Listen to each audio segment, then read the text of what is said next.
આપ સર્વને મારા જય શ્રી કૃષ્ણ. પુરુષોત્તમ મહાત્મામાં આજે 13મો અધ્યાય, દ્રઢ ધનમાં રાજાને થયેલો વૈરાગ્ય.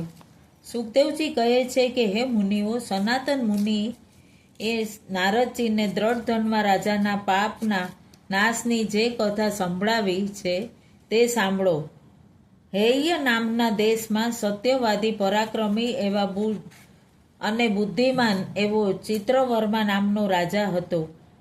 તેને સર્વગુણ સંપન્ન દ્રઢ ધન્વા નામનો પુત્ર હતો. તે 14 વિદ્યામાં પારંગત હતો. ગુરુને ગુરુ દક્ષિણા આપી તેમની આજ્ઞા લઈ તે જ્યારે એ ઉંમરલાયક થયેલ યુવાન રાજાનો પુત્ર પોતાને વિદ્યાનો અભ્યાસ પૂરો કરી ગૃહસ્થાશ્રમમાં પ્રવેશ કરવાનો પિતાને ત્યાં આવ્યો, ત્યારે એ કુમારને જોઈ રાજા ચિત્રવર્માને વૈરાગ્ય ઉત્પન્ન થયો. પ્રજાલાયક સુપુત્રને કામકાજનો ભાર સોંપી અને પુલહ ઋષિના આશ્રમ તરફ ચાલ્યો. ત્યાં જઈ એણે નિરાહાર રહી પરમાત્માનું ધ્યાન કરવા માંડ્યું. ઘણા લાંબા વખત પછી એ વૈકુંઠ ધામ ગયો અને પોતાને પિતા શ્રી વિષ્ણુલોકની પ્રાપ્તિ થઈ એ સાંભળી દ્રઢ ધન્વા ખુશ થઈ તેને યોગ્ય મૃત્યુ ક્રિયાઓ કરી. પછી તે પિતાને પગલે ન્યાય અને નીતિના માર્ગે ચાલવા લાગ્યો. વિદર્ભ રાજાની કન્યા શીલાવતી તથા પૃથ્વી ઉપર રૂપનો ભંડાર એવી ગુણવંતી નામની પત્ની દ્રઢ ધન્વાને નસીબે સાંપડી હતી. તેથી તે ચતુર એવા ચિત્રવાહ,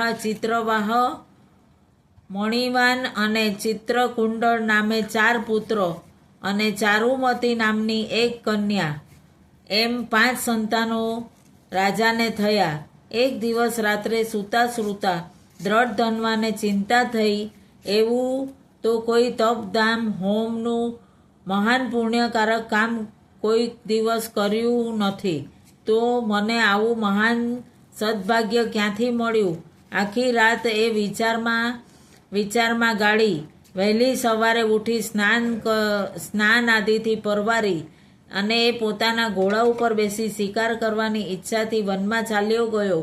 ઘણા પશુ પક્ષીઓનો શિકાર કરતો એ રાજા પોતાના તીરથી ઘવાય નાસતા એક હરણની પૂંઠે પડ્યો.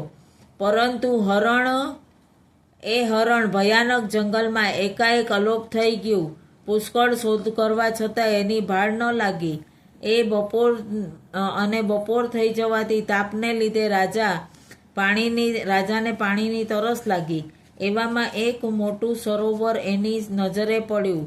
એમાંથી પેટ ભરીને પાણી પી થાક ખાવા એની પાસે ઝાડના છાંયડામાં બેઠો. એટલામાં માણસની માફક મધુર ને મોહક વાણી બોલતો એક સુંદર પોપટ તેની પાસે આવ્યો. રાજાનું નામ લઈ એ શ્લોક વારંવાર બોલવા લાગ્યો.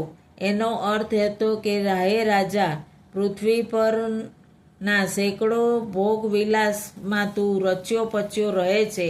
ઘણા ખરા તત્વોનો વિચાર નથી કરતો, તો તું કેવી રીતે પાર પામીશ એટલે કે જિંદગી સફળ કરીશ. રાજા પોપટની આ ચમત્કારક અને બોધદાયક વાણી સાંભળી બહુ જ ખુશ થયો. એને એવી શંકા થઈ કે આ વ્યાસજીના પુત્ર સાક્ષાત સુખમુનિ તો નહીં હોય. મને સંસાર સાગરમાં ડૂબેલો જોઈ પરીક્ષિતની માફક મારો ઉદ્ધાર કરવા તો નહીં આવ્યા હોય. આમ રાજા વિચાર કરી રહ્યો છે ત્યાં તેને શોધતા રાજાના અંગરક્ષકોને સરદાર વગેરે આવી પહોંચ્યા.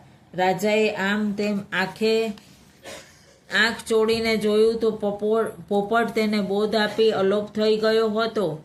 અને રાજા દિંગમૂઢ બની રાજધાનીમાં પાછો ફર્યો. પરંતુ પોપટનું વાક્ય સાંભળીને તે વિરક્ત જેવો બની ગયો. બોલવું, ચાલવું, ખાવું, પીવું, સૂવું, ફરવું તમામ એણે છોડી દીધું. રાણી તથા રાજસેવકોને આથી ભારે ચિંતાતુર બન્યા. ઇતિ શ્રી પુરુષોત્તમ અધ્યાયમાં 13મો અધ્યાય, દ્રઢ ધન્વા રાજાને થયેલો વૈરાગ્ય સંપૂર્ણ. શ્રી પુરુષોત્તમ ભગવાનને અર્પણ. શ્રી કૃષ્ણ ભગવાનને અર્પણ. સર્વેને મારા જય શ્રી કૃષ્ણ.